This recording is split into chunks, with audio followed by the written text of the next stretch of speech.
Sinabi ni Apostol Pablo na huwag tayong mahiya na i-share ang salita ng Diyos sa lahat ng tao.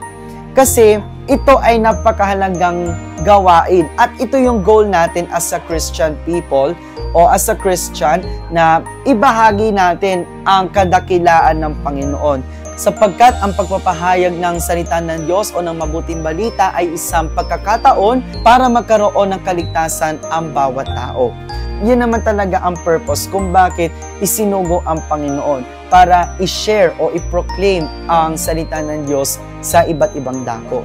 I-share sa kanila ang mabuting balita, ang salita ng Diyos, ipahayag sa kanila yung kaligtasan na nagmumula sa Panginoon. Nang sa ganun ay magkaroon sila ng buhay na walang hanggan sa piling ng ating Panginoon.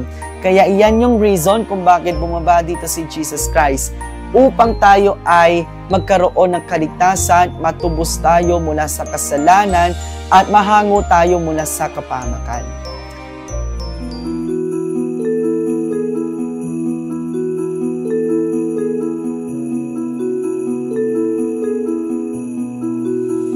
Hello everyone! Welcome sa ating channel na Charles Studios. And this is our 51st episode ng ating segment na Bible Speaks. Nagpapatuloy pa rin po tayo sa ating pag-share ng Word of God under sa ating theme na Berman serye. Kaya naman, let me share with you our message for tonight para sa ating ika-4 na Christmas symbolism. And that is Christmas cane o Christmas candy cane. So familiar naman po tayo dito sa Christmas cane na ito, lalo't ito ay tampok tuwing Christmas season. Although hindi na siya gaano trend sa atin dito sa Pilipinas at madalang naman tayong makabili nito, pero at least naman ay nakakain naman po tayo nito noon ng Christmas cane. Sikat po kasi ito sa Amerika, sa Europe, and other Western countries. Ano nga ba yung sinisimbolize o nire-represent ng candy cane?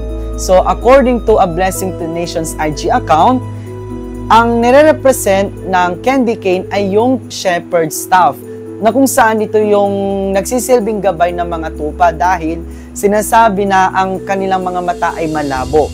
And dito rin natin nire-recognize si Jesus as a good shepherd na siyang pumapatnubay at gumagabay sa atin. Doon, in terms naman sa kulay, merong dalawang different colors yung candy cane. Color red and color white. Yung color red, it represents the blood of Jesus Christ o yung banal na dugo ng ating Panginoong Jesus. While on the other hand, yung kulay white, nire-represent nito yung kung paano tayo nilinis ng Panginoong Jesus sa pamamagitan ng kanyang banal na dugo. Yung stripes naman o yung guhit na makikita sa candy cane, nire-represent naman nito yung hampas na tinamo ng ating Panginoong Jesus habang siya ay nilalatigo o hinahagupit. At yung sweetness ng candy, nire-represent naman nito yung matamis na pag-ibig ng ating Panginoon na ipinadama niya sa atin noon pa man. Since nalaman na natin yung mga information patungkol sa candy cane, meron tayong mga Bible verses na maire-relate natin o maiko-connect natin sa ating message ngayon. So let's start. Sabi dito sa Awit chapter 23 verses 1 to 6, "Si Yahweh ang aking pastol, hindi ako magkukulang. Ako'y pinahihimlay sa mainam na pastulan at inaakay niya ako sa tahimik na batisan. Binibigyan niya ako niyong bagong kalakasan at sang-ayon sa pangako ng kanyang binitiwan, sa matuwid na landasi doon ako inaakay. Kahit na ang daang iyo'y tumatahak sa karimlan, hindi ako matatakot, pagkat ikaw ay kaagapay, ang tungkod mo at pamalo ang gabay ko at sanggalang. Sa harapan ng lingkod mo, ikaw ay may handang dulang.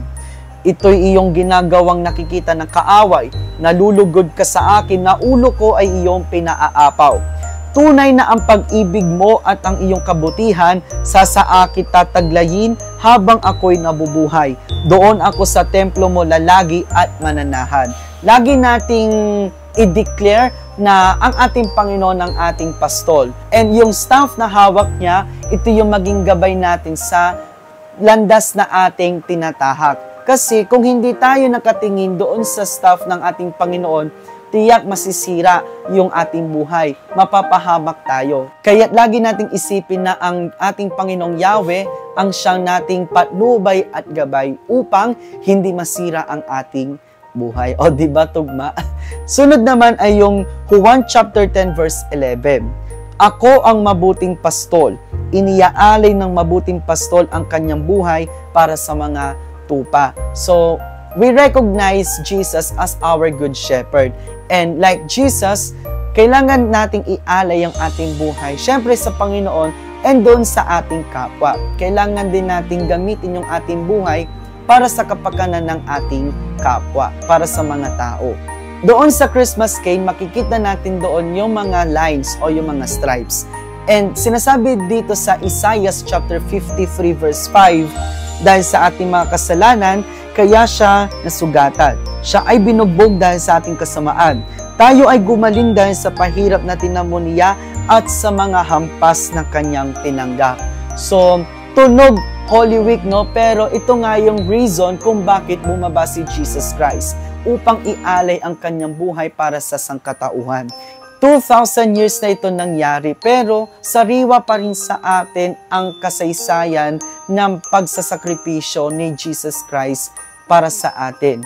Yung mga sugat ng kanyang natamo, yung lahat ng latay na meron sa kanyang katawan, yung bigat na kanyang napasan, talagang tiniis yun ng ating Panginoon, alang-alang sa kaligtasan nating lahat at sa kapatawaran ng ating mga kasalanan. Kaya't ganun na lamang ang pagsasakripisyo ng ating Panginoon. Inihandog niya ay yung kanyang sariling katawan. Masakit syempre yon, masakit na ikaw ay latiguhin at pagpasanin ng krus, tapos kukutsain ka pa ng mga tao, pero tiniis lahat yun ng Panginoon. Dahil habang naghihirap siya, wala siyang inisip kundi ikaw, kundi tayo. Yung kapakanan natin, yung kapakanan ng ating kaluluwa, na nais niya na tayo ay maligtas mula sa kapahamakan. Sumunod ay yung 1 John 1:7. Ngunit kung namumuhay tayo ayon sa liwanag, gaya ng pananatili niya sa liwanag, tayo'y nagkakaisa at ang lahat ng ating kasalanan ay nililinis ng dugo ni Jesus ng kanyang anak. Mamuhay tayo ayon sa liwanag, ayon sa kalooban ng ating Panginoon. Nang sa ganon, ang ating mga kasalanan ay mapawi at malinis ito sa pamamagitan ng dugo ni Jesus Christ. And finally, sabi dito sa Roma chapter 5 verse 8, ngunit ipinadama ng Diyos ang kanyang pag-ibig sa atin nang mamatay si Kristo para sa atin noong tayo'y makasalanan pa. Kaya nga't napakabuti ng ating Panginoon sa atin. Sa kabila na tayo ay makasalanan, umiral pa rin sa Diyos ang kanyang dakilang pag-ibig para sa atin. Inihandog niya sa atin si Kristo, inialay niya ang kanyang sariling anak para sa atin. At siya yung maging ultimate sacrifice para matubos tayo mula sa kasalanan at mahango tayo mula sa kapahamakan. Nais ng Panginoon na tayo ay maligtas. Kaya niya yun ginawa. Dahil mahal na mahal niya tayo. Isipin natin kung hindi tayo mahal ng Diyos, siguro hindi pa natin matatamasa yung grasya at habag ng ating Panginoon. Kaya lagi tayo magpasalamat sa Panginoon. Here's our lesson. Because of His goodness, He sacrificed Himself for you. God loves you despite that you are sinner. Now is the time to repent your sins and offer your life to our good shepherd and let Him guide you through His stuff. Sana sa bawat ginagawa natin o sa landas na ating tinatahak, lagi nating isaisip na ang Diyos ang ating patnubay, na siya ang ating gabay para hindi masira yung ating kinabukasan, para hindi mapahamak yung ating mga sarili. Tunay nga na napakabuti ng Diyos sa atin. Sa kabila na tayo ay makasalanan, tinanggap pa rin niya tayo. At nais niya na kontrolin niya yung buhay natin para hindi tayo mapahamak. Sana kapag tayo ay nakakakita ng candy cane o kumakain nito, lagi nating alalahanin yung ginawang pagsasakripisyo ng ating Panginoon para sa atin. Hindi lang tuwing Holy Week o Kapaskuhan natin inaalala ang ginawang pagsasakripisyo ni Jesus Christ, kundi sa pang-araw-araw nating pamumuhay. Kaya nga ito yung naging reason kung bakit bumaba rito si Jesus Christ upang ialay ang kanyang sarili para sa sangkatauhan. At yung dugo na ito ang maging daan para sa ikapapatawad ng ating mga kasalanan, para tayo ay mahango mula sa kapahamakan at tayo ay malinis mula sa ating mga kasalanan. Tayo ay mapatawad sa kabila ng ating nagawang pagkakamali. And that's our message for tonight. Sana po ay naging way ito para magkaroon ng significance sa atin ang ginawang pagsasakripisyo ng Panginoong Jesus. Mga kapatid, 94 days na lang, Pasko na. Kaya naman, I encourage you to follow and subscribe Charles Studios dito sa ating Facebook page, YouTube channel at TikTok account. Abangan po natin ang ating mga susunod pang topics dito sa ating Bible Speak segment. God bless you all and stay safe po sa ating lahat.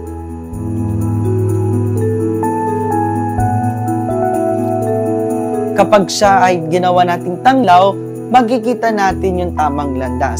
Makakalagad tayo sa daang matuwid. Magkakaroon tayo ng magandang buhay. Hindi tayo mapapahamak. Hindi tayo mapapariwara. Kung tunay tayong sumusunod sa Panginoon, dapat tayong sumunod sa liwanag. At dapat tayong mamuhay ayon sa liwanag. At hindi na tayo namumuhay pa sa dilim. Kung paanong ang Panginoong Diyos at Panginoong Jesus ang siyang nagsisilbi nating tanglaw at ilaw ng ating buhay, dapat din pala tayong maging ilaw ng sanlibutan, maging ilaw sa lahat ng mga tao sa paligid natin.